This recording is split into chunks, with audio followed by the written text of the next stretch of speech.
intala kaameeraa mana isii keessatti tolfatte of to'achuuf wanni ta'e nama ajaa'iba. Miciyyoon tun jiruu wal fakkaataa akka nama hundaa jiraachuu turte.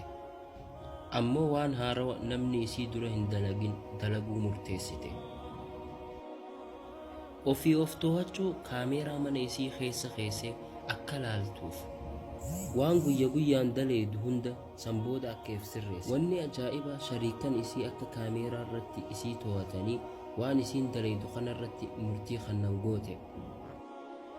Miciyyoon tun hojii isii eegaltee mana cufa keessa kaameeraa keessee shariikan isiitis akka isii to'atan irratti walii galan. Guyyaa dura to'annaa kanatti seenan miciyyoon akkana jette. Wahiin na dhagahame khasan dura takkaa jiruu tiyya keessatti natti hin dhagahamin. Wanni isitti dhagahame to'annaa kaameeraa kana jala jiraachuun akka waa hundan daleene akka sodaattu akka dirqamtu isii godhe. Dirqama wanni isiin hojjettu hundi murtaawaa ta'uu qaba. Hoggaa shariikan si ilaalan akka nama guutuu tokko taatee isaan duratti mul'attuuf. Akkana jette jiruu tiyya tanin yeroo taan jiraadhuun jiraachuu eegale kaameeraa irraanfachaa. Jidduma tana silkiin tiyya bilbilamte geelee tiyya turte tan wajjiin yeroo dheeraa haasoynu. Ammoo har'aan tana yeroo dheeraa wajjiin dubbachuu hin dandeenye. Kaameeraa na arkaa jiruun sodaadhe daddafeetiin silkii tiyya cufe. Akkan dogongora tokko keessan buune sodaadhe. Daqiiqaa fi sa'aan dabarte hoggaa waan xiqqoo dabaa hojjechuu fedhe hunda ifin qaba. Kaameeraatu jira. Kaameeraan sodaadha. Kaameeraan na to'ata. Namni na arka. Waan kana naa dalaguu daddafeetiin irraa deebi'a. Yeroo hunda hedduu na dhagahame. Nama harka hidhaatiin ta'e wanni gama isii dheessu barbaadeetiin osoon hin fedhin uduwadhee ka'ee salaatuuf.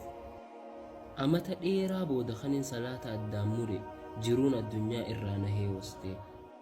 Fuula Rabbii duran dhaabbadhe sujuudee boo'ee sanbooda qalbiin tiyya keessa rahaa fi xumaaninaan naaf seente. Ka isii wajjin wanni takkallee waliin qixxaawwe. Lubbuu tiyyan ajaa'ibe. Akkamittiin akkana Rabbii kiyyarraa fagaadhe. Akkamittiin itti dhiise hanga sheexaanni ibaadaa Rabbii irraa na dabu. Amma na dhagahame akkan kaameeraa fi shariikan kiyya kan na to'atanis hin sodaanne isaanillee hin dheessine. Amma namni na to'atus tokkollee nan galchu. Namni na daawwatus waan nan hojjedhu. Nama takkallee sodaadhu Rabbii tokkicha malee. Kaameeraan sun na to'achuun gatii naaf hin kennine. Wanni san caalu Rabbii na wajjin jiru kan hin rafne kan bakka hundan na arku kan bakka hundan na to'atu isa sodaachuu. Wanni viidiyoo tanarraa barannu bakka hundan Rabbi sodaachuudha. Arkaa namarras arkaa Rabbii sodaachuudha. Daawwattoota keenya kabajamoo viidiyoo tana obboleeyyan keessaniif sheer godha.